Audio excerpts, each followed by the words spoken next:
कार्य क्या होता है? कार्य वह भौतिक क्रिया है जिसमें किसी भी वस्तु पर हम बल लगाते हैं तो उस वस्तु में विस्थापन क्या होता है? बल की दिशा में ही होता है।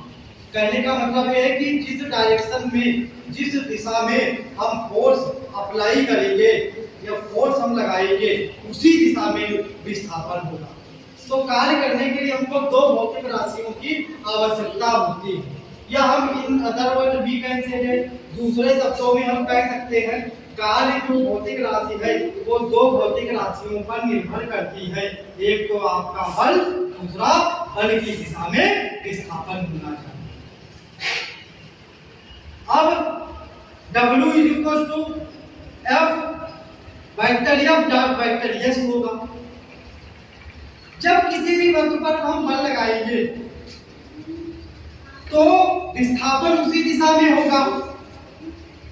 बल और विस्थापन के बीच में एंगल क्रिएट होता है, एंगल बनता है। उस एंगल को हम थीटा मान लेते हैं और जो बल है इसका हम लोग रिजोल्यूशन कर देते हैं, इसका वियोजन करते हैं।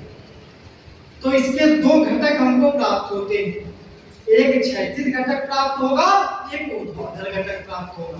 क्षैतिज घटक F cos थीटा होता है, ऊर्ध्वाधर घटक F sin थीटा होता है। अब कार्य की परिभाषा क्या कहती है? कार्य की परिभाषा यह कहती है कि वह भौतिक क्रिया जब किसी भी वस्तु पर हम बल लगाते हैं तो बल की दिशा में विस्थापन होना चाहिए।